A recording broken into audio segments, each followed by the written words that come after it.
C'est fou, hein? Ça quitte depuis l'espace et ça nous traverse. Mais c'est tellement petit que même notre corps ne s'en rend même pas compte. Vous comprenez? Donc Dieu est le Dieu de Dieu avec moi. Dieu est le Dieu de l'infiniment grand.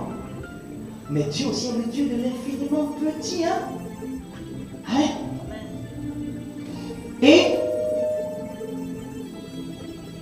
on prend, vous voyez quand on voit la bombe nucléaire, quand on parle de la bombe nucléaire, c'est comme on veut séparer des éléments du noyau de l'atome de l'uranium. C'est quand on veut les séparer que ça fait une explosion qui peut détruire. C'est-à-dire que l'énergie qui lie, l'énergie qu'il y a dans l'atome là, c'est plus puissant que même ce qu'on a. Sinon, même dans l'infini petit, là, Dieu a mis une force aussi colossale à l'intérieur. Dieu est le Dieu de l'infiniment grand, mais il est aussi le Dieu de l'infiniment petit. Parce que souvent on sait que Dieu est le Dieu de l'infiniment grand, mais on pense que Dieu néglige aussi ce qui est petit. Amen. Ça après je dis, waouh, Dieu est le Dieu même de l'infiniment petit. Tu regardes les fourmis, tu dis, waouh. Donc Dieu est le Dieu des choses grandes, mais Dieu aussi est même dans les détails. Dis avec moi, Dieu aussi dans les détails.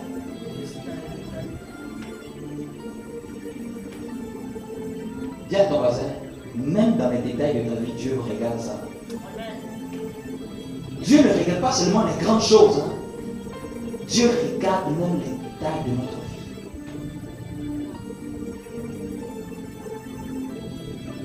Amen. Vraiment intimité. Oh Seigneur, donne-nous ne pas perdre de vue ta grandeur et ta sagesse. Toutes ces choses, quand je vois ça, ça nous emmène à vraiment adorer Dieu. Et dire, waouh, tu es le Dieu créateur. Qu'est-ce que l'homme pour que je te souvienne de lui? Qu'est-ce que l'homme pour que tu prennes garde à lui? Tu l'as fait de peu inférieur à toi. Amen. Sans Dieu, je ne suis rien. D'ailleurs, sans Dieu, je ne suis rien. Moi, c'est une prière que j'aime beaucoup faire. Moi, je ne sais pas si peut-être quelqu'un a quelque chose avec Dieu, sans Dieu. Mais moi, j'aime dire, sans toi, je ne suis rien. Sans toi, je ne suis rien. En réalité, sans Dieu, je ne suis rien. Souvent, même le dit. Mais est-ce que c'est ce que tu penses que c'est ça?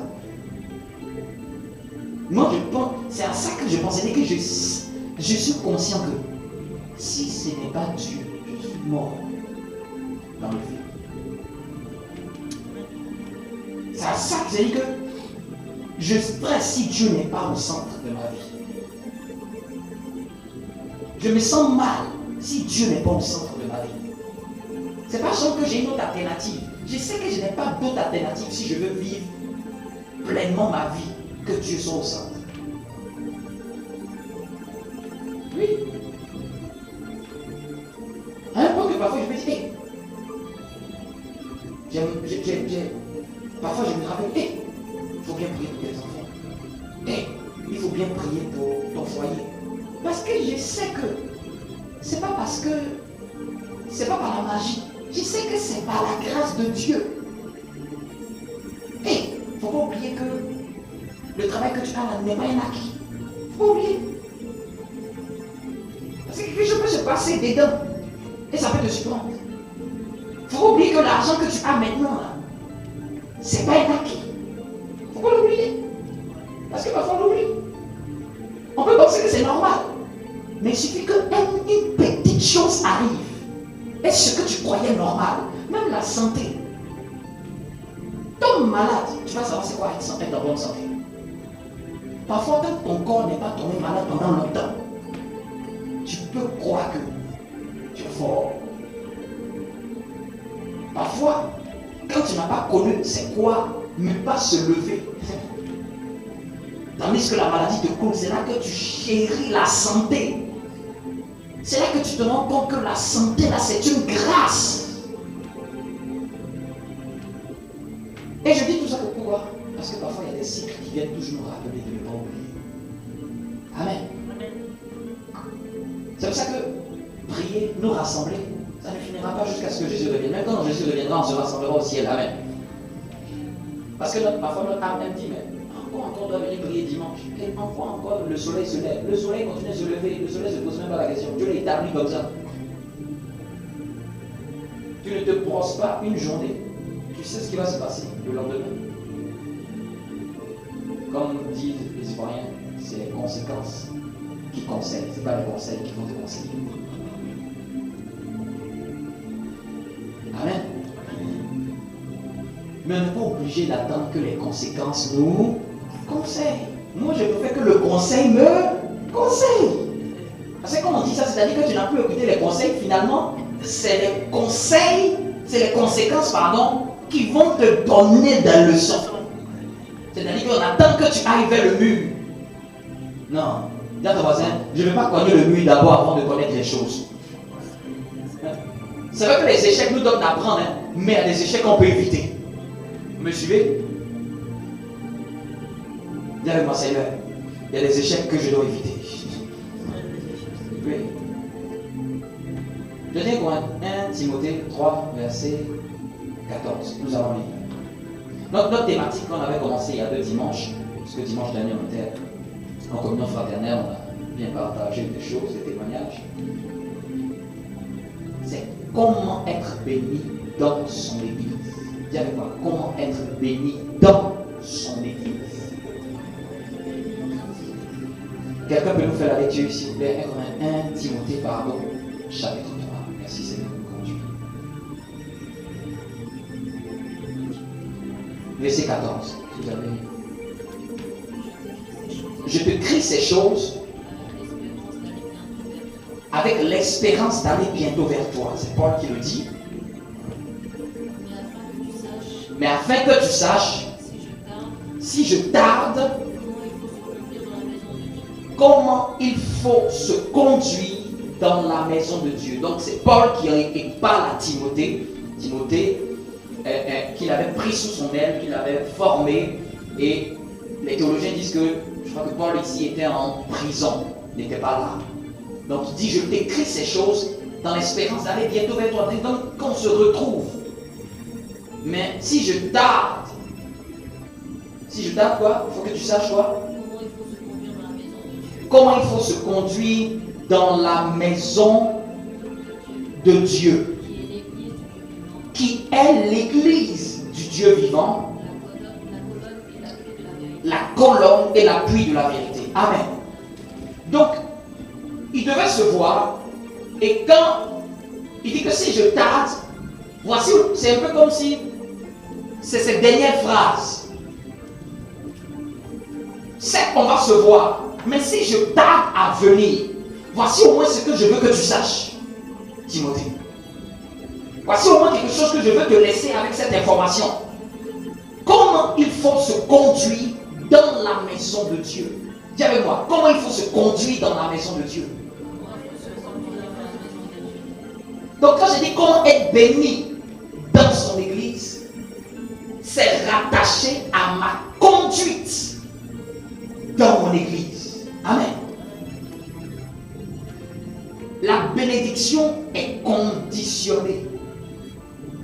La bénédiction, si vous lisez même dans Deutéronome, il dit voici les bénédictions qui viendront si vous obéissez à ma voix. Il n'a pas dit si vous priez. Il dit si vous obéissez. Donc c'est-à-dire que l'obéissance qui est un comportement, qui est une conduite. De la même manière que la malédiction sans cause n'a pas d'effet, de la même manière, une bénédiction sans cause n'a pas d'effet. Quelqu'un me suit? La bénédiction est conditionnée. Dis avec moi, la bénédiction est conditionnée. La bénédiction est conditionnée. Qui n'aimerait pas être béni? Moi, je veux être béni. Amen. Dis avec moi, je veux être béni. C'est même Dieu qui dit que je te bénirai. Mais comme vous lisez même, on avait lu avec Abraham autrefois. Quitte ici, va là, et je te bénirai. C'est-à-dire que la bénédiction est toujours conditionnée. Ne pensez pas que la bénédiction apparaît par la magie. Ne pensez pas que la bénédiction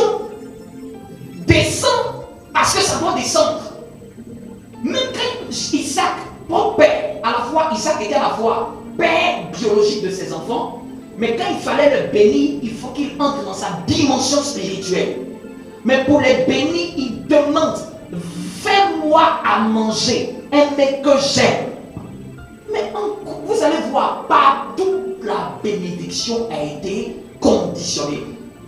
Et la bénédiction, c'est la chose de Dieu, c'est la substance de Dieu qui permet à un homme de vivre la grâce et la faveur de Dieu.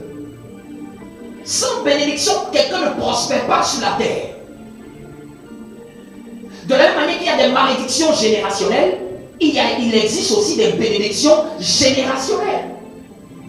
On met l'accent beaucoup plus tôt sur les malédictions, mais les bénédictions aussi, il y a des bénédictions qui sont générationnelles. Il y a des choses que tu as là, c'est parce que tes parents l'avaient. C'est pas parce que tu as fait des choses. Il y a des choses que tu as eues à cause de toi. Il y a des choses que tu as dans ta vie à cause de tes parents. Amen. Amen. Surtout ce que tu n'as pas fait d'effort, et puis c'est dans ta vie. Tu es né et tu as cette facilité. Et puis tu vois que quelqu'un d'autre est né et n'a pas cette facilité. Tu n'es même pas encore converti. Tu n'es même pas encore en train de prier à fond. Mais tu vois que cette grâce t'accompagne. C'est une bénédiction générationnelle. Amen. Et parfois dans ta famille, il faut identifier les bénédictions générationnelles. Oui, parfois on aime faire le tri de dire, il n'y a pas ça dans ma famille, il n'y a pas ça, il n'y a pas ça, il n'y a pas ça.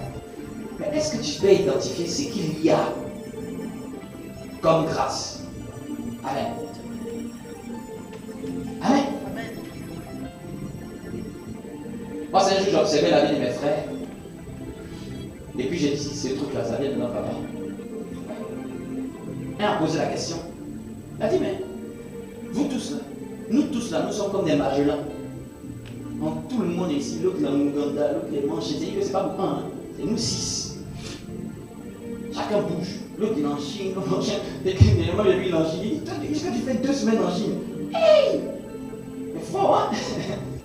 On est en Thaïlande. Amen.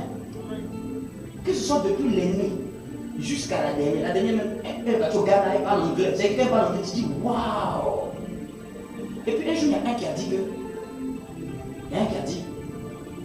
nous là, on voyage beaucoup, hein. Et moi j'ai répondu d'un mot de famille. Ça vient de notre père. Il avait cette grâce. C'est que lui il a diagnostiqué. Lui-même il a diagnostiqué. Est-ce que tu peux diagnostiquer ce qui est bénéfique dans ta famille? Ça c'est juste une partie. Mais il peut y avoir beaucoup comme ça. Il y en a d'autres, c'est la grâce pour les études. Ils ont ça dans leur famille. Il y en a d'autres, c'est comme si c'est l'argent. L'argent, je connais une famille. Leurs enfants travaillaient et papa, maman travaillaient. Eux tous, ils étaient bien nantis. Eux tous, sans effort. Médecins, cardiologues, avocats, préfets. Je dis, non mais c'est quoi cette famille-là? C'est parce que cette grâce est dans leur famille. Amen. Amen. Je prie que Dieu te localise avec des bénédictions. Amen. Donc même quand il y a des bénédictions familiales, c'est bien de les identifier. Ça fait que tout le monde voit aussi la reconnaissance de Dieu. Parce que parfois on aime se plaindre, mais on ne sait pas glorifier Dieu pour certaines choses qu'on a dans cette famille. Et tu bénis Dieu, tu sais d'où ça vient. Maintenant que quelque chose, tu ne sais pas d'où ça vient, et puis tu vois que ça se répète, ce qui est négatif. Là maintenant il te faut capter une bénédiction. Dis-le-moi, il me faut capter une bénédiction. Il faut capter une bénédiction. Amen. Oui. N'aimez pas vous contenter seulement des grâces que vous avez. Vous pouvez devenir des gens qui allaient capter des grâces. Ce n'est pas orgueilleux de capter des grâces. C'est être humble. De savoir que cette grâce-là, je ne l'ai pas. Toi, tu l'as. Amen. Toi, tu l'as. L'humilité fait que tu peux reconnaître que quelqu'un même est plus grand, plus âgé, a cette grâce et toi, tu ne l'as pas. Amen. Amen. Quelqu'un me comprend? Amen. Ça, c'est ça le vrai intérêt, parce que ça, c'est surnaturel. C'est surnaturel. Mais chez nous, en francophonie, quand quelqu'un a quelque chose, la jalousie va faire que non. Les anglophones ne sont pas comme ça. Les anglophones, s'ils savent que tu as quelque chose, ils vont tous te débrouiller pour que tu viennes. Même chez les hommes de Dieu, c'est comme ça. On est tous hommes de Dieu, mais chacun a sa grâce. Quand tu vois un, il invite un là. Il n'a pas invité seulement pour ses beaux yeux. C'est pour qu'après, il va s'asseoir dans le bureau. Nous deux, on prie. Moi aussi, je jeûne. Toi là, c'est comment? Hey. Peut-être que vous n'avez pas vu ça dans le genre de Dieu. La maison de Dieu, on dit ça. Un jour, il y a un pasteur de la place. Je ne sais pas pourquoi je parle de ça, mais pour que tu puisses comprendre la valeur de savoir honorer des grâces et des bénédictions. Amen. Même entre vous, chrétiens, si vous connaissez le commerce que vous pouvez faire, c'est parce que vous ne savez pas qui est assis à côté de vous. Ou c'est parce que parfois, vous ne comprenez pas qu'une bénédiction est assise. C'est quelqu'un qui est assis à côté de toi là. Il y a une bénédiction dans sa vie. Amen. Ne pensez pas que toutes les bénédictions transitent seulement par le pasteur. Tu peux seulement être proche de quelqu'un. Ou tu sais que peut-être que tu n'es pas proche, mais tu peux forcer la connexion parce que tu sais qu'il y a quelque chose de bon dans sa vie. Hey! Amen. Pas de manière malsaine, hein? Mais de manière à cœur ouvert. C'est que tu honores, tu respectes. Tu dis, hey, c'est que tu viens de manger pas ça. Parce que quand tu as ça, c'est facile comme ça vient. Si tu le fais facilement, l'autre là va prier, jeûner, combat, jeûne.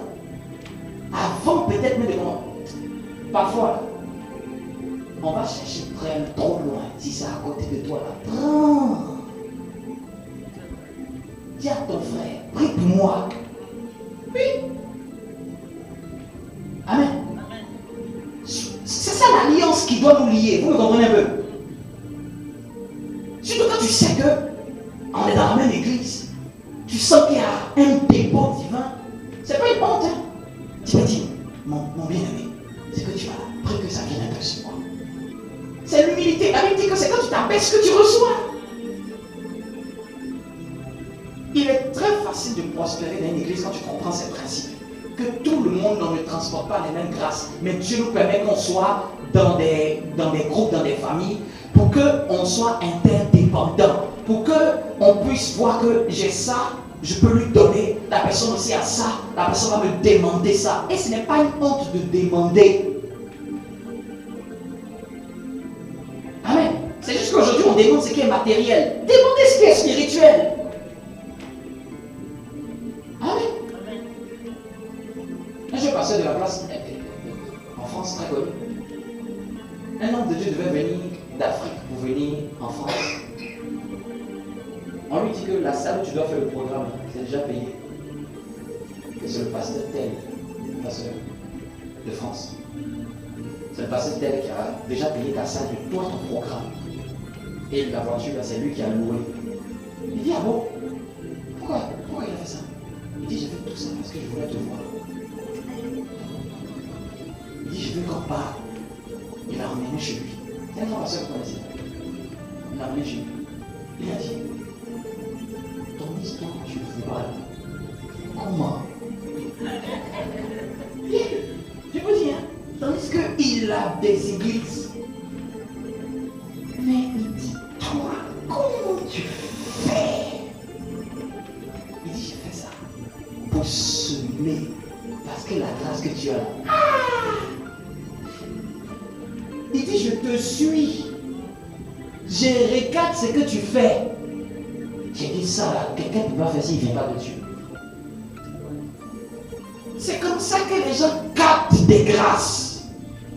Même lui aussi, quand il a dit, avec ce que tu fais là, c'est toi qui me demandes ça. Toi, dans toute la pauvreté, tout le monde te connaît. Pardon, c'est toi qui es le plus élevé. Il dit non, on ne peut pas dire ça. C'est que chacun est en train de dire que pardon, c'est toi qui as avancé. C'est parce que chacun a ça. Grâce. Même sa femme dit, elle dit, moi je ne peux pas t'appeler par mon prénom. Elle appelle papa. Elle dit, mais pourquoi je n'appelle pas mon prénom? Elle dit, avec le genre de grâce que tu transportes. Ils sont de la même génération, ils sont frères. Sa femme dit à l'ami de son ami pasteur, elle dit, papa, il dit, mais pourquoi je ne m'appelle pas par mon nom? Il dit, je ne peux pas t'appeler par ton nom. C'est que tu transportes là. Nous, on n'a pas ça. Ça s'appelle reconnaître la grâce. Reconnaître la grâce. Reconnaître la bénédiction. Ne pense pas que la bénédiction, c'est seulement sur une montagne. En train de prier, Seigneur, bénis-moi, Seigneur, descends.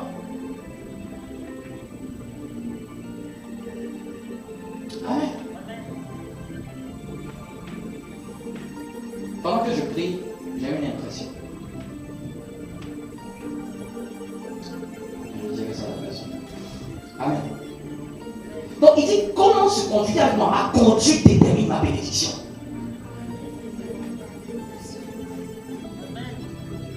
Il y a des conduites.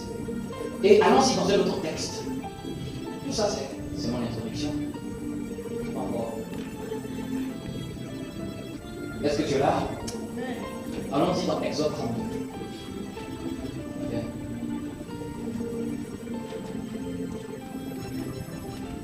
Donc, la conduite détermine la bénédiction. Parce qu'il dit comment se conduire dans la maison de Dieu.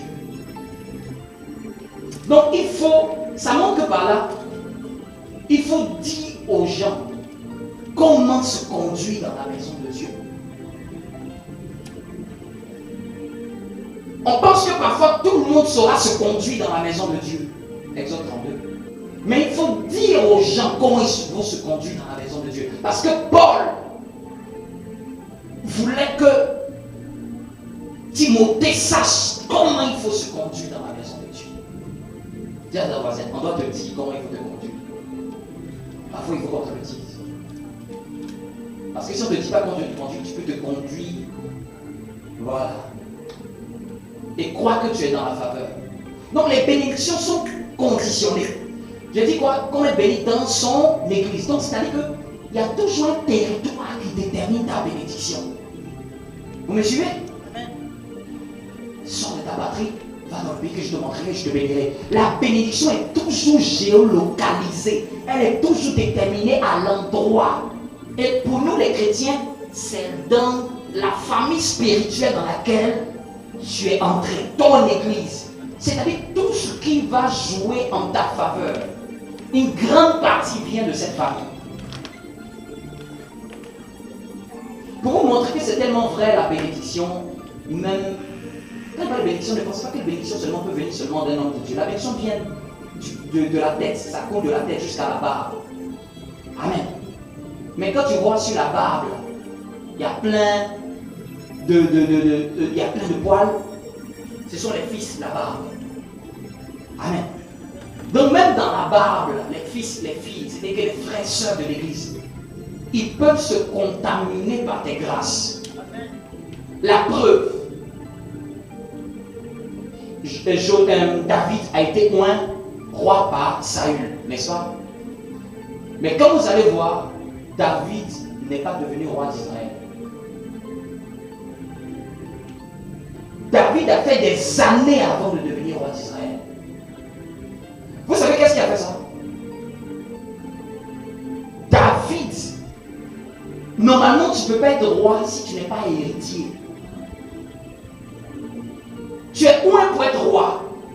Mais comment Dieu va te faire roi sans être héritier?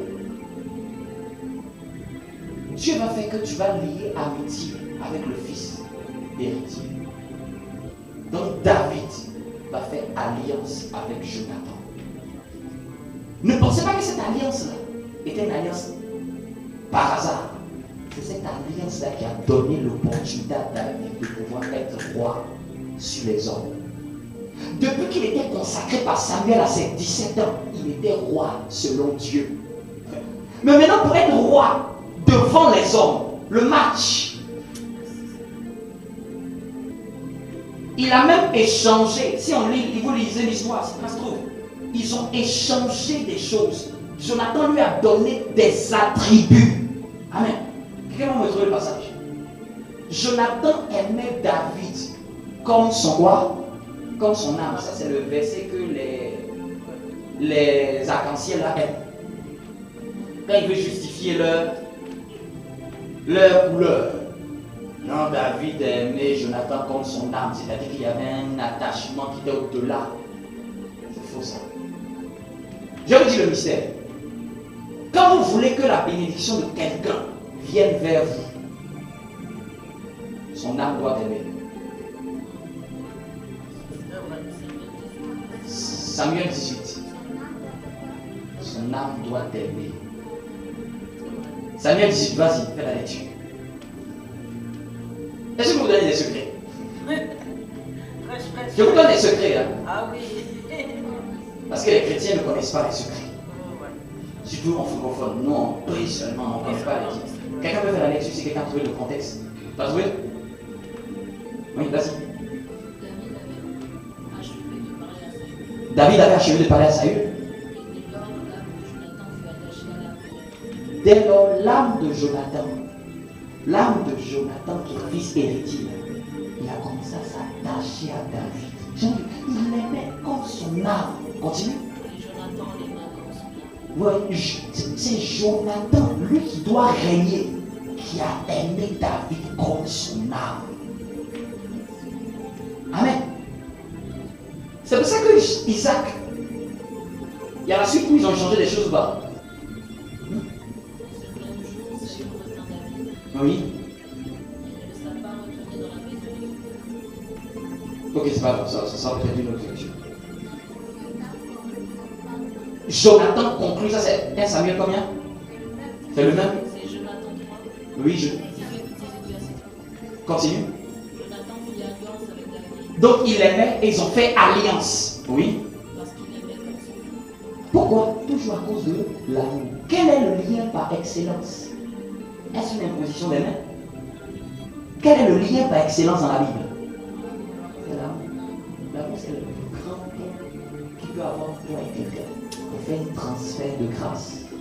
C'est tellement biblique. Le plus grand lien par excellence. La foi est un lien.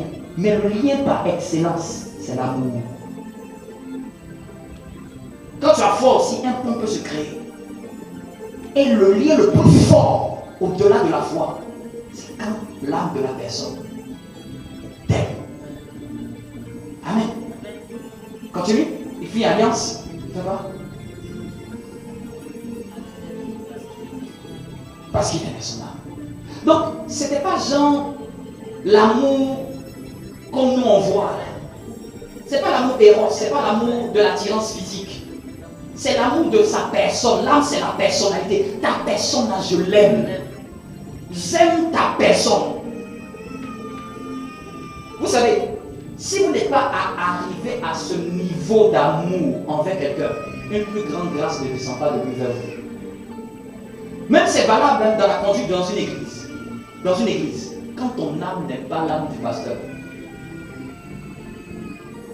c'est-à-dire que les plus grands enfants dans une église, quand vous voyez par exemple, un exemple, vous pouvez prendre comme par exemple pasteur Marais Zango. Il y a des fils qui l'aiment. C'est pas simplement qu'ils sont juste chrétiens de base d'honneur. C'est-à-dire que personne ne va se nommer. Ton âme, ta manière de faire, ça vous plaît.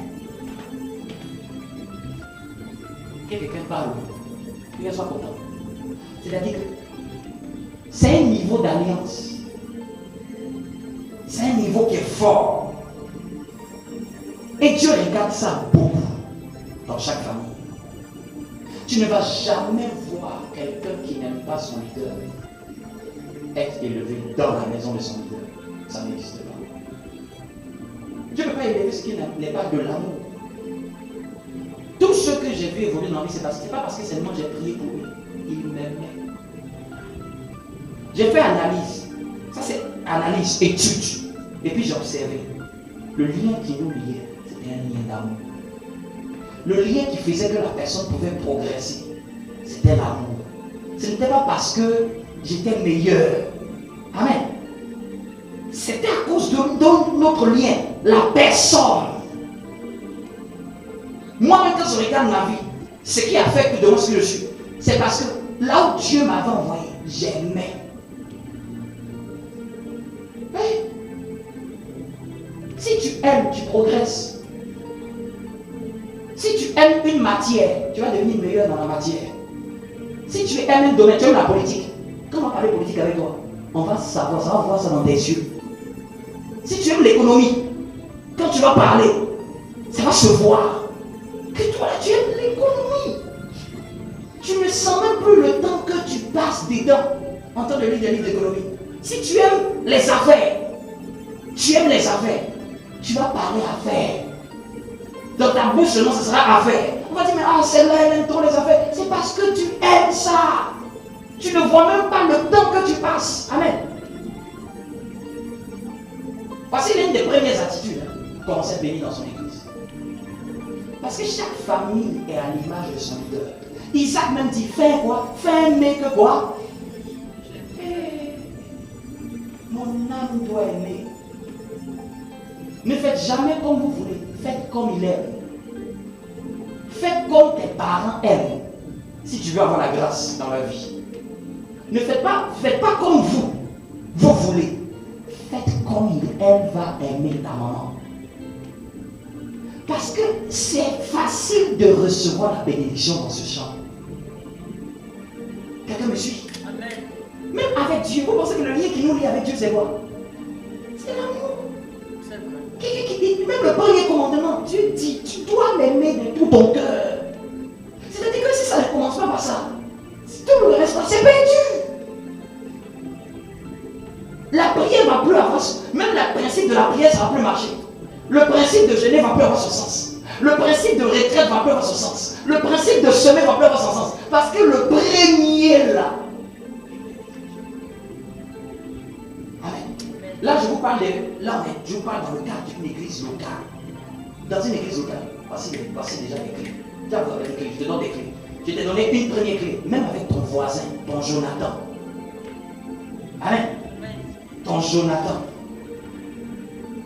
Les gens qui sont autour de toi, Dieu ne les a pas mis autour de toi par hasard. Il y a un qui transporte quelque chose que même nous tous on n'a pas. Ouais. C'est l'humilité qui fait que tu es béni. Amen.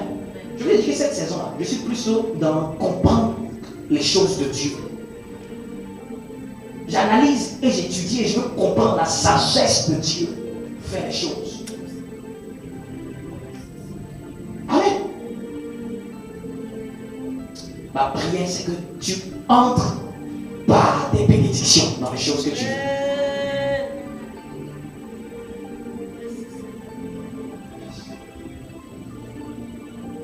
Quelqu'un me suit? Amen. Parce que quand tu ne désires pas, ça ne vient pas. Quand tu n'aimes pas, ça ne vient pas. L'amour, c'est un aspirateur. C'est un aspirateur. Ça aspire. Même, je vous dis, même dans les choses de Dieu, un domaine que vous n'aimez pas, vous ne progressez pas. Un domaine que vous n'aimez pas, ça ne vient pas avec vous. Quelqu'un me suit? Dis avec moi. L'attitude d'aimer. L'attitude d'aimer. Donc quand on dit aime ton frère, c'est pas. Faut pas que ça soit un slogan. Faut comprendre le lien spirituel qui est derrière. Et la plupart du temps, quand c'est quelqu'un qui possède quelque chose, fais tout que son âme t'aime. Fais en sorte que son âme t'aime. Pose des actions que son âme va aimer. Faut pas faire ce que tu veux. Hein. Fais quelque chose que son âme va aimer. Tout le monde a une âme différente. Il y a des choses que ton âme ne supporte pas. Il y a des choses que quand on te fait, ton âme s'en rappelle pour toujours. Quelqu'un me suit? Quelqu'un me suit? Et même c'est vice-versa. Un pasteur qui veut, un pasteur béni, c'est un pasteur qui a aimé ses fidèles. Oui. Quand il n'y a pas cet amour, les fidèles vont savoir que tu ne les aimes pas. Qu'il les aime comme son âme. Amen. L'amour est plus fort. L'amour est plus fort. Qui est d'accord avec ces paroles? Amen. Donc, il y a des Jonathan, ton vis-à-vis. Tu peux prendre quelque chose dans ton Jonathan, mais je dis que c'est toi, quand tu as besoin de quelque chose, c'est toi qui dois faire en sorte que l'âme de la personne t'aime. L'âme de la personne t'affectionne, la personne te porte dans son cœur. Même s'il n'a pas fait une prière, en fait, le fait elle pense à toi en bien. Il y a quelque chose qui vient. Qui quitte vers elle, qui vient vers toi. Amen. Même ça aussi, avec vos parents biologiques, faites des choses qui les touchent. Il y a une chose qui est chez eux qui va venir chez vous. Amen. Mais dans l'église locale, un chrétien qui est béni dans l'église locale, il doit aimer son pasteur. Oui, je vous le dis. Tu l'aimes. C'est pas seulement. Tu dois aimer Jésus. Mais dans la famille miniature qui t'a donné, tu dois aimer son représentant. Tu es avec moi? L'amour. La fois dernière, je donnais un exemple. Je disais que quand on accompagne les enfants pour aller faire des activités, là, parfois ils chantent. Je disais, l'enfant peut chanter comme une casserole. Et vous allez voir le parent qui dit, vas-y, tout, vas-y. Je vous pose la question. La maman fait ça pour moi. Parce qu'elle aime ça. C'est pour ça que quand j'ai dit aux chrétiens que si tu dois attendre que je donne une grande révélation, que tu dises Amen, c'est que c'est seulement quand le Saint-Esprit t'inspire. C'est-à-dire que ce n'est pas simplement par amour. Il y a des Amen qui sont des Amen par amour. L'enfant chante comme un casson, mais elle est en train de l'encourager. Quand un fidèle aime son pasteur, il l'encourage. Oui. Il n'a pas besoin que son pasteur fasse de grandes performances pour dire que pour l'encourager. C'est-à-dire qu'il l'encourage pour ce qu'il est déjà même. Un pasteur disait quelque chose. Il dit que si quelqu'un ne t'aime pas dans ta simplicité, si dans la manière dont tu es, c'est-à-dire que tu viens dimanche, tu prêches, si on ne t'a pas aimé comme ça, c'est pas demain on va t'aimer. Et puis il dit, tes vrais fidèles, c'est ceux qui vont t'aimer comme ça. C'est-à-dire que pour ta personne. Quelqu'un me comprend? L'amour est tel que même quand parfois même, tu n'es même plus de ce lieu et que même tu es dans une autre famille, quand tu as aimé quelqu'un, tu as aimé quelqu'un. Oui. Oui. Même si tu n'es pas dans la... Tu as changé de famille, tu as déménagé, tu es allé dans une autre ville. Quand tu as un lien avec quelqu'un, tu as un lien avec quelqu'un.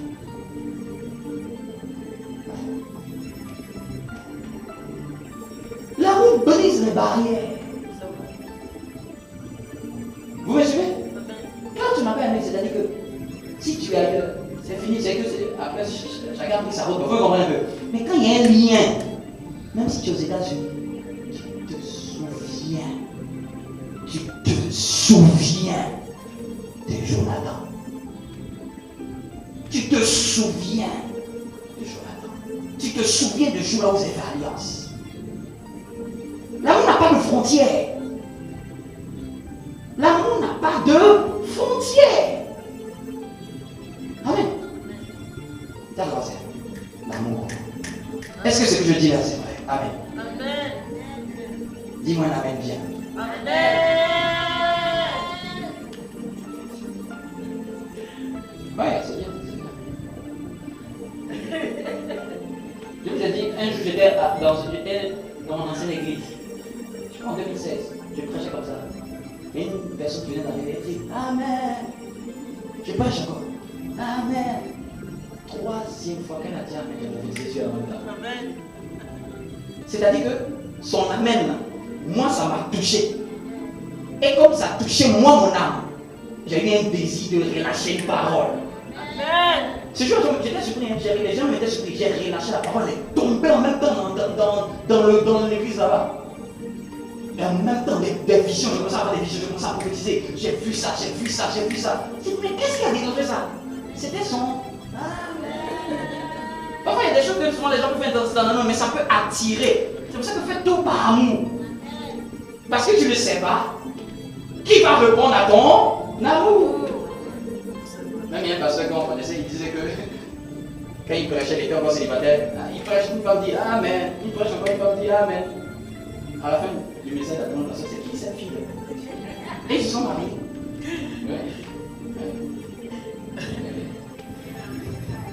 Amen. Parce que l'amour répond à l'amour. Ce que tu sèmes, tu vas le moissonner.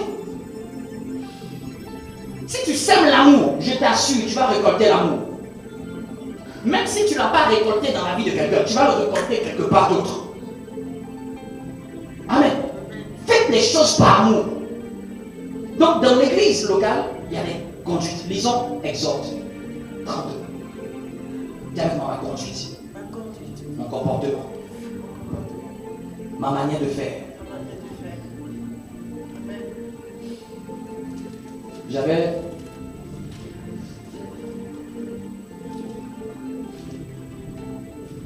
lisons 32 rapidement. Donc ça c'est le premier critère dans une église locale. Aimer son pasteur. Que personne ne vienne te dire le contraire. Et il n'y a personne qui est dans une église locale et qui prospère et qui n'aime pas son leader. Je n'ai même pas dit d'abord de critiquer sa personne.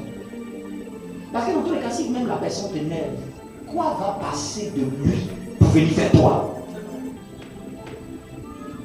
Amen. J'ai dit Exode 32, lisons juste ça. À partir du verset 1er. En fait, je vais donner des conduites. Allez. Verset 1er. Quelqu'un peut nous faire la lecture, s'il vous plaît? Oui, fabrication du veau d'or. Le peuple, voyant que Moïse tardait à descendre, donc c'est toujours encore le peuple, l'église, voyant que son leader tardait à descendre, il se rassembla autour d'Aaron et lui dit: allons, fais-nous un Dieu qui marche devant nous, car ce Moïse, ce homme qui nous a fait sortir d'Égypte, nous ignorons ce qu'il est devenu. Tu peux t'arrêter là. Donc ici on voit une attitude d'Israël, on va dire l'Israël peut typifier l'église locale, et Moïse et Aaron les leaders de cette église, vous me comprenez? Donc à un certain moment, pendant que Moïse tardait, si la Bible dit pendant que Moïse tardait, la Bible est en train de vous dire un contexte dans lequel cet événement-là se passe. Ce n'est pas en train de se passer dans un événement habituel. Ça se passe dans un contexte où il y a quelque chose qui tarde. Amen. Tu peux être dans une église et tu sens que quelque chose tarde. Et pendant que ça tarde, il va y avoir d'autres voix qui vont commencer à parler dans ton cœur. Amen. Pour t'emmener à prendre des décisions, à poser des actions, mais qui vont te faire sortir du plan de Dieu. Dis avec moi, je dois faire attention dans les périodes de longue attente. Ce qui détruit parfois les chrétiens dans une église, c'est l'impatience. Les chrétiens dans les églises locales sont parfois impatients. Impatients parce qu'ils sont tellement focalisés sur ce qu'ils attendent qu'ils ne sont pas prêts à comprendre l'enjeu de la mission. Ils sont tellement focalisés sur ce qu'ils veulent recevoir qu'ils ne sont pas prêts à comprendre l'enjeu global du travail. Vous me suivez? C'est les chrétiens précipités. Et quand vous voyez un chrétien qui est précipité, vous allez voir, il passe son temps en train de... Aujourd'hui, il prie avec elle. Après, un jour, il prie avec elle. Après, un autre jour, il prie avec elle. Après, un autre jour, il prie avec elle. C'est-à-dire que lui, dans au moins une année, il a jonglé au moins avec 14 prophètes. Vous savez, c'est quoi qui fait ça? C'est l'impatience. Et j'ai dit, le veau d'or, c'est pas de prendre seulement un veau de se procéder. Le veau d'or, c'est d'être infidèle là où je suis. Le veau d'or, c'est d'être infidèle à l'esprit qui se passe à la maison. Le veau d'or commence quand je ne suis pas prêt à suivre la directive. Quand ça tarde, à toi, tu réagis comment? Quand certaines choses tardent dans ta vie. On a tous des besoins. Mais au-delà des besoins, il ne faut pas que les besoins par l'impatience me poussent à poser des actions par impatience. Amen. Je vous ai déjà dit que j'ai déjà vu des gens par impatience. On est en train de prier pour quelque chose dans leur vie par impatience. Monsieur, madame, ils étaient sur un live. Et un excellent prophète que je connais, il distribuait les prophéties. Et ils ont dit, est-ce qu'on peut te voir après? Donc du live s'est transformé en rendez-vous privé. Les rendez-vous privés pour ceux qui tardaient dans leur vie, qu'ils disaient que le Moïse que je suis, il tarde. Vous me comprenez? Ça semble tarder. Donc quand ça semble tarder, souvent on a toujours un stratagème. Toi, ton voisin, méfie-toi des stratagèmes qui ne viennent pas de Dieu. Surtout quand quelque chose tarde. Donc une autre activité que tu peux noter là, l'impatience.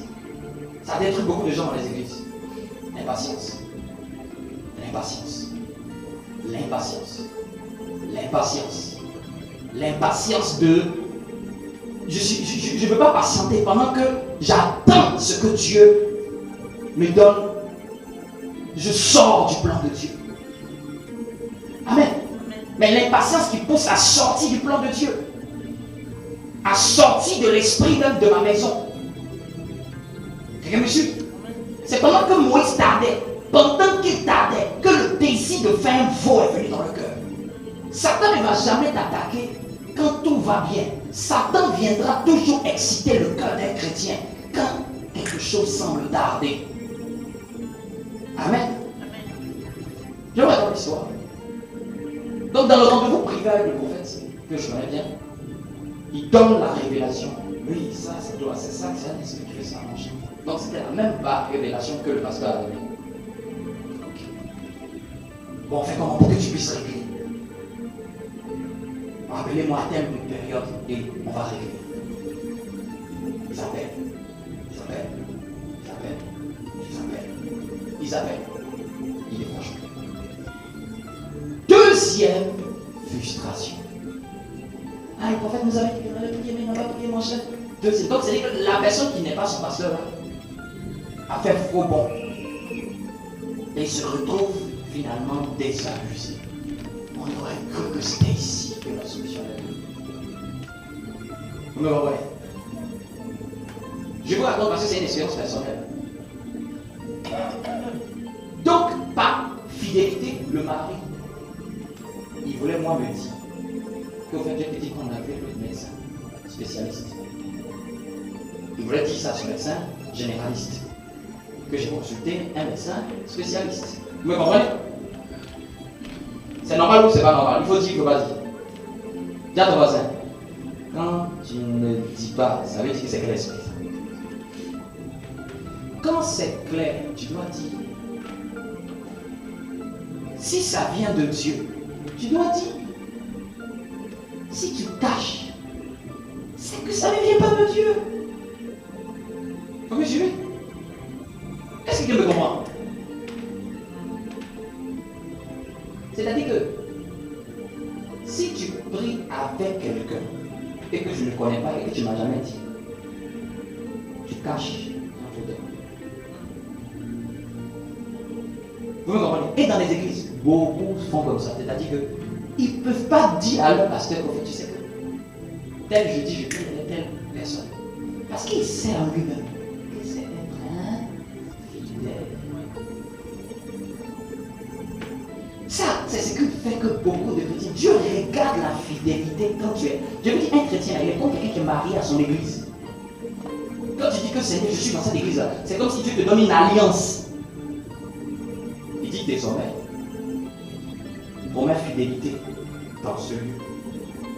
Promets fidélité dans ces rencontres. Promets fidélité. Et s'il y a quoi que ce soit, ne cache pas. Mais la plupart, je vous dis, c'est qui fait que les chrétiens ne peuvent pas être bénis par toi dans leur église. Il y a un petit truc comme ça, il ne dit pas. Donc ce jour-là, le mari, par honnêteté, par fidélité, il veut dire. La femme dit, ne dit pas. Conflit dans le foyer à cause de je dis pas. Dis avec moi, je dis ou je dis pas. Amen. Vous voyez à quel point que parfois ça peut même troubler même dans un foyer. Le fait qu'il y a un qui trouve que c'est légitime qu'on dise qu'on a consulté un spécialiste. Mais même c'est normal que je dise, et ce qui est bien séant, que toi-même, tu demandes même la permission. Amen. Parce qu'aucun médecin généraliste ne te recommande chez un spécialiste, il ne sait pas. Amen. Donc finalement, comme c'est le mari qui a l'autorité, finalement le mari prend le devant, le mari dit. Moi je croyais que, j'ai dit ok, vous avez vu maintenant, vous-même vous avez compris. Ce jour-là, c'est Dieu qui était même plus fâché avec ma réponse. Je n'ai pas été sévère. Dieu m'a appris que ça ne se fait pas. Moi-même étant que serviteur de Dieu, j'ai dit ok, d'accord, j'ai compris. Comme j'ai l'habitude là, parfois où je laisse peut-être c'est Dieu qui a tiré mes oreilles et me dit et puis tu ne parles pas. C'est là que j'ai compris que Dieu n'aime pas ça depuis ce jour. Amen. Un jour, j'ai dû dire à une dame, madame, je ne prierai pas pour vous si votre pasteur, vous n'infirmez pas quelqu'un de votre église. Elle dit, mais c'est normal, je suis libre, je fais ce que je veux. Mon chien, Dieu vous a dit de venir prier. Je ne suis pas ton employé. Je suis serviteur de Dieu. Vous savez quoi? Elle s'est fâchée. Il s'est quitté comme ça. Et je m'en fous. Je ne travaille pas pour elle. Tu es dans une église. Tu pries en massif par les autres. Tu aimes ce qu'on fait. Tu participes à nos programmes.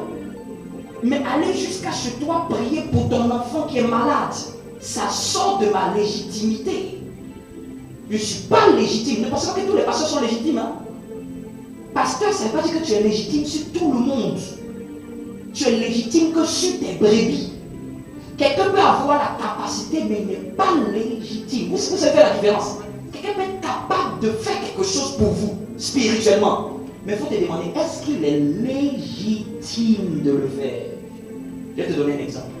Si je dis que demain lundi est férié, qui va me prendre au sérieux? C'est parce que quoi? J'ai pas la légitimité. Je suis un citoyen, j'ai parlé. Je suis un pasteur, j'ai prié. Non, au ciel, ça ne marche pas comme ça. C'est une question de qui est légitime sur cette âme. Donc je demandais seulement à cette dame, vous avez deux choix. Si vous nous aimez, quittez de là où vous êtes et venez plier, mettre vos bagages ici. Mais maintenant aussi, si vous aimez là où vous êtes, demandez à un de vos responsables que pour cette partie de ma vie là, j'ai rencontré un homme de Dieu spécialisé. Est-ce que vous me permettez qu'il puisse prier pour ça? Ça seulement ne voulait pas faire. Non, on lui demandait même pas de quitter son église. On dit, dis à quelqu'un dans ton église. Ah! Tiens, demoiselle, pourquoi on est comme ça, nous les êtres humains? C'est-à-dire qu'on te donne tous les moyens. On te dit ce qu'il faut faire. Pourquoi tu veux un veau d'or où il n'y en a pas? Pourquoi tu veux faire quelque chose dans le dos? C'est dans le dos de Moïse qu'ils ont conçu ça. Amen. Je vous dis, hein, si vous êtes chrétien de cette église, ne faites rien dans le dos d'important dans le dos. Oui. Dieu regarde, quand vous avez des choses importantes dans votre vie, ne faites rien d'important dans le dos. Oui, c'est comme ça marche dans une église. Des choses importantes de votre vie. Et puis dites non, ça, je n'ai pas besoin d'en parler. Tu vas voir ce qu'il va t'amener. Parce que si tu savais qu'il fallait quelqu'un de légitime pour que cette chose importante-là se passe. Des prophètes avec le prophète Élisée ont dit, on va aller construire une maison. Ils sont allés construire une maison. Pendant qu'ils travaillaient avec le marteau est tombé dans l'eau. Ils ont dit, homme de Dieu, ça a été emprunté. Ils ont appelé l'homme de Dieu. Et c'est lui qui a prié pour faire. Revenir le faire. Ça veut dire qu'ils ont fait une initiative. Mais ils n'étaient pas dedans. Quand ils l'ont associé, ils ne l'ont pas associé. Un problème est arrivé. Et il fallait qu'ils l'associent pour régler le problème. Je vous dis même pour votre vie, si c'est quelque chose que vous n'avez jamais encore fait et que c'est la première fois que vous devez faire, associez toujours quelqu'un de spirituel dedans. Oui. C'est la première fois que vous devez faire une entreprise. Vous pensez que le diable va vous laisser la première fois faire. La première fois quelqu'un de spirituel va dedans parce que ça va être attaqué. Tout ce qui est premier, il faut associer le spirituel dedans. Amen. Donc, deuxième attitude, être patient. Être patient dans la ligne de son église, dans la ligne, être patient. Et ne pas cacher le veau d'or. Je vais vous expliquer c'est quoi le veau d'or à la maison. C'est une forme d'infidélité. Donc parfois on peut être chrétien, mais on peut être infidèle. Parce que même ton nom, comme j'avais dit, ton nom c'est fidèle. Donc il peut que tu changes ton nom par ton attitude et tu deviens infidèle. Je vais vous donner une forme d'infidélité. Si ce qu'on enseigne, Dieu voit que ce qu'on enseigne, tu n'écoutes pas plus et que tu écoutes ce qui est chez le voisin plus que l'enseigne, Dieu appelle ça infidélité. C'est comme si ma femme prépare à la maison et je ne mange pas, je dis toujours que je suis rassasié. Et la plupart des églises que vous avez souvent, qu'est-ce que les gens font? Les gens viennent tomber malades à la maison. Mais ils ne savaient pas que dans ce qui était en train d'être donné à manger, là, il y avait le médicament dedans. Vous savez, quand tu es dans une maison, tu peux tomber facilement dans une lassitude. Quand tu étais petit à la maison, quand tu faisais sauce aubergine, à un moment, on était tellement fatigué sauce aubergine, on ne pouvait plus manger. Oui. La tante qui se casse la tête de fer. Elle dépose le riz et la sauce. Ça reste que le lendemain matin. On n'est pas gentil. Hein? Parce que tu peux te donner des bons. Quelqu'un me suit? Là, je rentre encore dans l'infidélité. Si Dieu voit, moi ça, je ne peux pas voir. Tiens, ça, c'est toi, c'est pas moi.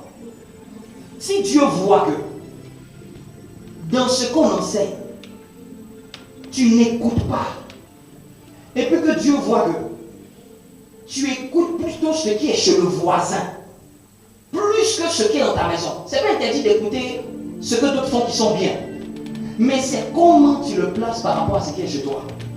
Si tu n'as pas encore fini de manger ce qui est chez toi, et tu veux manger ce qui est chez le voisin, Dieu va dire que ça c'est une infidélité. Ça paraît simple, ça paraît simple, hein? Mais il est plus facile de négliger sa maison. Mais tu veux que la bénédiction, elle va quitter chez le voisin? Si Dieu doit t'évaluer, Dieu va t'évaluer par rapport à ton maître qui t'a enseigné ou par rapport à l'autre classe. Je te pose une question. Si Dieu doit t'évaluer dans cette année, si Dieu doit te tester, il va te tester par rapport au cours qui t'a permis que tu entendes à l'église ou par rapport à ce qu'on a prêché à Lurumbashi. Je vous pose la question. Donc, Dieu n'est pas bête. Même ton évaluation est en proportion de ce qu'il sait qu'on t'a dit. Je vous dis, même pour toute cette année, c'est en fonction de ce que Dieu sait qu'on t'a dit qu'il parle pas sur certaines choses. Parce qu'il sait que ça, le pasteur a déjà dit ça. Et il dit ça. Nous et les anges, on ne parle plus. Si elle n'entend pas, elle ne voit pas. Ne pensez pas que dans les tests là, ne cherchez pas loin. C'est au cou. L'épreuve est toujours taillée au cou.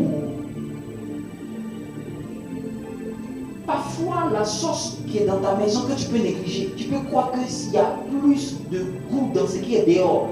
C'est l'être humain qui est comme ça, c'est nous les êtres humains comme ça. On peut croire qu'il y a plus de goût dehors. Hein? Hein? Hein? Est-ce que je dis la vérité? Attends, voisin. Fidèle, fidèle, fidèle.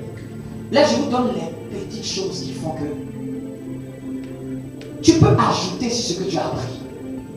Mais ça ne doit pas être genre, Dieu voit que tout ce qu'on enseigne, Dieu voit que tu ne calcules pas. Tu ne réécoutes même pas. Mais tu es sur d'autres chaînes YouTube. Souvent même, programme de prière que nous-mêmes on fait, tu ne fais pas. et tu fais programme. Il y a des chrétiens qui sont comme ça. Tu sais que j'arrive pas à comprendre. Tu fais programme avec une autre église. Et pendant cette période-là, il y a 2 programmes en conflit. Mais pour ta maison, tu ne fais pas. Et puis après, vous voyez les chrétiens venir à la fin de l'année. Non, mais je ne sais pas où on en est, ma vie. Ta vie, tu l'as mis en l'air. Je vous pose la question. Est-ce qu'on peut faire un programme à l'église? Et puis quelqu'un fait un programme avec une autre église. Et puis il dit qu'il va être béni dans l'église là. Hein? J'en suis responsable. Vous-même, est-ce que vous-même humainement, vous trouvez ça logique? Et vous pensez que c'est Dieu qui va trouver ça logique? Hein? Toi-même, tu es à la maison, pour tes enfants, tu ne peux pas manger. Tu vois que il laisse. Et puis il va aller manger ce qui est dehors. Tu vas aimer? Quand on mangeait dehors, on allait manger au bord du marché, les femmes là. On venait comme ça, vous savez ce qui se passait? Après 2 jours, 3 jours, là, je suis couché sur le canapé. Maman dit, maman était comme ça. Hein? On rentre, ouais, on a la fièvre, et puis on se couche. Elle voit que tu ne te lèves plus. Elle me disait, ne mangez pas trop dehors. Non. Et puis on vient. Elle dit, maintenant vous tombez malade, maintenant c'est moi qui dois maintenant vous soigner. Et les chrétiens, c'est comme ça qu'ils font. Hein? Ça s'est gâté. Et puis quand ils sont malades, ils viennent se coucher comme ça devant nous. Pasteur, tu pries.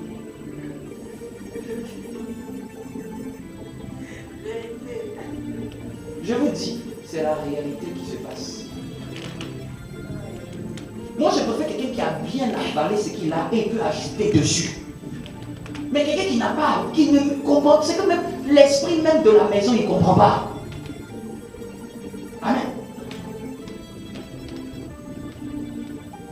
Si tu lui demandes, il y a 6 mois en arrière, il a parlé de quoi? Il ne sait pas. Mais il sait plus ce qu'ils ont fait dans l'autre église, dans tel programme. En fait, là où tu n'es pas concentré, tu n'es pas béni. Hein? Même quand vous êtes chrétien, soyez concentrés dans ce que vous faites.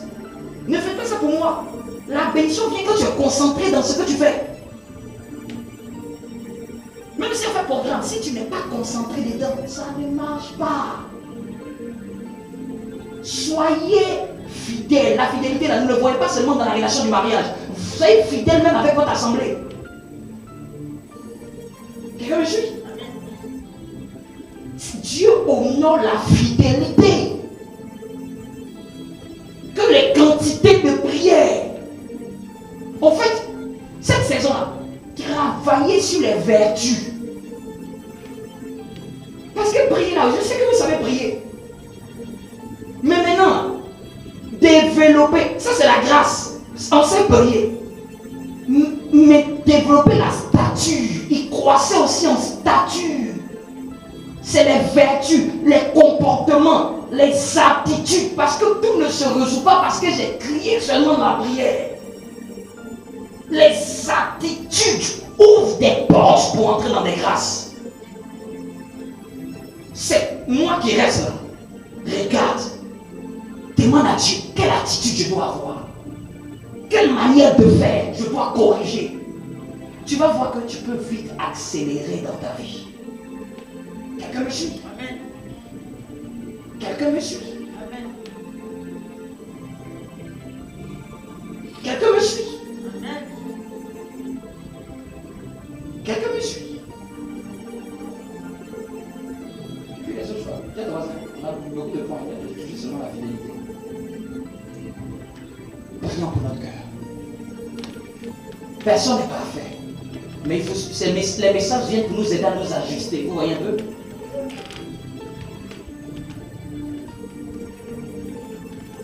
Seigneur,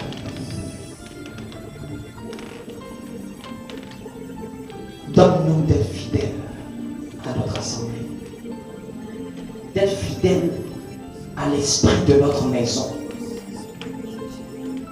Être membre d'une église, c'est bien au-delà d'être sur un fichier Excel. C'est un comportement. On peut être compté comme membre, mais on peut être compté absent au moment de la bénédiction. Nous, on fait les statistiques, mais toi seul, tu as tes réelles statistiques. Nous, on dit on est tel nombre, Mais toi, quand tu évalues, tu dis, il y a peut-être un qui te suit. Il y a peut-être 2, 3 qui te suivent. Seigneur, corrige nos cœurs à nous aligner à la fidélité de ta parole. Ne nous laisse pas être des chrétiens infidèles. Ne nous laisse pas être infidèles. Donne-nous d'avoir la vertu de la patience. Donne-nous d'avoir la vertu de la patience, de l'amour, d'aimer ce qu'on fait dans notre maison, d'aimer les activités qu'on fait dans notre maison, d'aimer les programmes qu'on fait dans notre maison, d'aimer la nourriture qui est envoyée dans notre maison, d'aimer la préparation qui est donnée dans notre maison, de l'honorer parce que tu es un Dieu qui honore ceux qui t'honorent. Dieu honore ceux qui l'honorent. L'amour, c'est la plus grande manière d'honorer quelqu'un. L'amour, là, c'est la plus grande manière d'honorer quelqu'un. Dieu honore celui qui l'honore. Quand on enseigne que tu dis Seigneur, c'est d'abord l'enseignement. Peut-être il a fait de l'énergie pour faire ça. Il a fait des heures pour faire ça. Je vais honorer cette parole. Je vais cesser d'assimiler cela. Je ne vais pas négliger cela. Ne nous donne pas de nous associer et permettre que plusieurs personnes aient accès à notre vie spirituelle. Il y a une personne que tu as mis légitime dans notre vie spirituelle. Il y a une personne qui est légitime que le ciel connaît. Il y a une personne qui est légitime, c'est le Père spirituel dans la maison dans laquelle tu nous as établis. C'est cette personne qui est légitime devant le ciel. C'est cette personne qui est légitime devant même l'enfer. Même le diable reconnaît que c'est elle qui est légitime.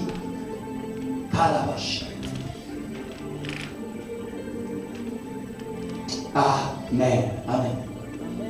Prenons ce que nous voulons offrir au Seigneur. Donc ces messages viennent pour nous aider à nous ajuster, à nous perfectionner. Amen. Pour nous aider à nous réajuster. Amen. Comme ça, et quelqu'un pourra être béni. Donc aujourd'hui, on ne voit pas ton ami, ton frère dans l'église, on ne le voit pas comme quelqu'un juste comme ça. Il transporte peut-être quelque chose que tu n'as pas. Vous savez, la France a un esprit. Et qu'en tant qu'église, on doit le casser, cet esprit.